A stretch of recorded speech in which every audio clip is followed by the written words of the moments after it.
मासे पकडणे नाही. अर्थात त्याचा आणि याचा पण रेलेव्हन्स आहे. ते कसं सांगतो.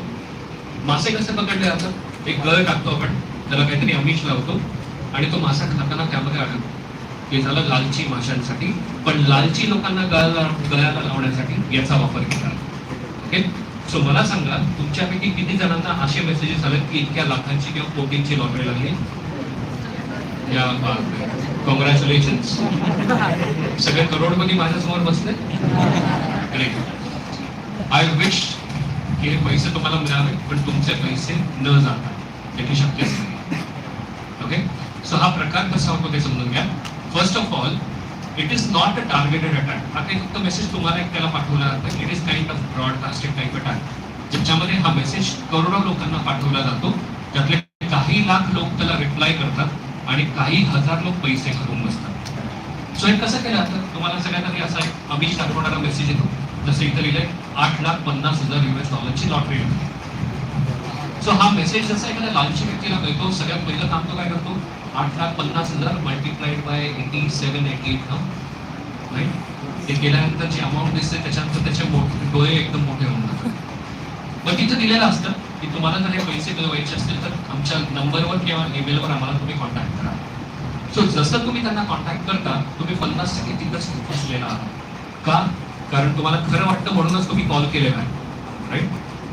सो त्याच्यानंतर समोर बसलेला जो फ्रॉडस्टर असतो त्याच्यासाठी गोष्टी सोप्या होऊन जातात.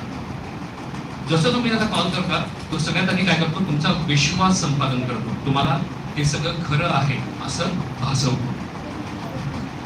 आणि जसं त्याला लक्षात येतं की आता समोरचा व्यक्ती याच्यामध्ये कन्व्हिन्स झालेला आहे, तसं हा काय करतो, काही ना काही कारण सांगून तुमच्याकडून पैशाची डिमांड करतो. जसं की आधी एक कारण सांगितलं जायचं की एवढी मोठी अमाऊंट जर तुम्हाला भारतात मिळवायची असेल तर तुम्हाला ऍडव्हान्स टॅक्स भरावा लागेल. पण आपल्या भारतातले लोक हुशार आहेत. आपण जेव्हा अशी उत्तरं द्यायला सुरुवात केली की एक काम करा, टॅक्सचे पैसे वजा करून बाकीचे पाठवून द्या, तेव्हापासून हे कारण आता सांगणं बंद झालेलं आहे. आता ते काय म्हणतात, एवढी मोठी अमाऊंट जर तुम्हाला भारतात मिळवायची असेल तर तुम्हाला RBI ची NOC घ्यावी लागेल, ज्याची प्रोसेसिंग फी इतकी आहे, जे की खरं वाटण्याचं कारण. सो असं करून तुमच्याकडून पैसे लुटले जातात. मी अशा बऱ्याच केसेस इन्व्हेस्टिगेट केलेल्या आहेत. काही केसेस मी तुम्हाला सांगतो ज्याच्यामध्ये एका डॉक्टरांनी 28 लाख रुपये घालवले. एका सॉफ्टवेअर इंजिनियरने, राईट म्हणजे सॉफ्टवेअर इंजिनियर, 49,37,000 रुपये घालवले. एक लेडी आहे, त्यांनी 64 लाख रुपये घालवले. एक सायंटिस्ट आहे, सायंटिस्ट नॅशनल केमिकल लॅबोरेटरी पुण्याचे सायंटिस्ट, 94 लाख रुपये घालवले. IIT कानपूर मुंबई पोलिसांची एक केस माझ्याकडे, त्याच्यामध्ये एका बिझनेसमधले 1,07,00,000 रुपये घालवले.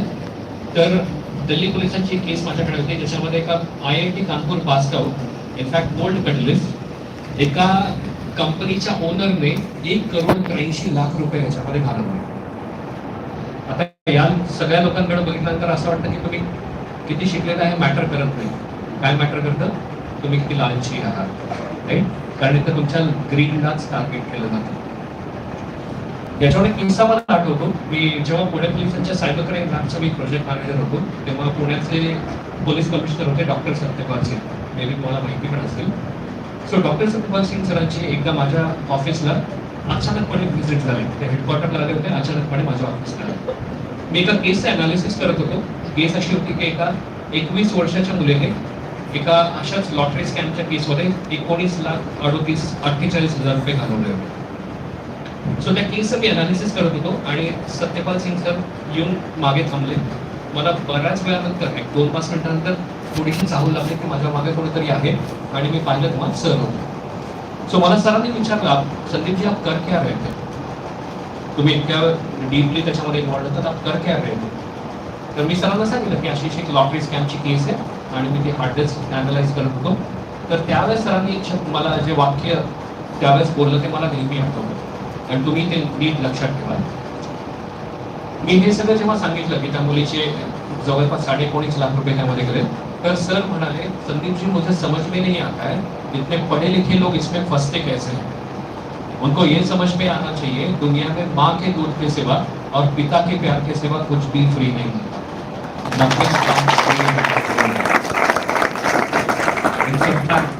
की या जगात फ्री तुम्हाला काहीही मिळणार नाही.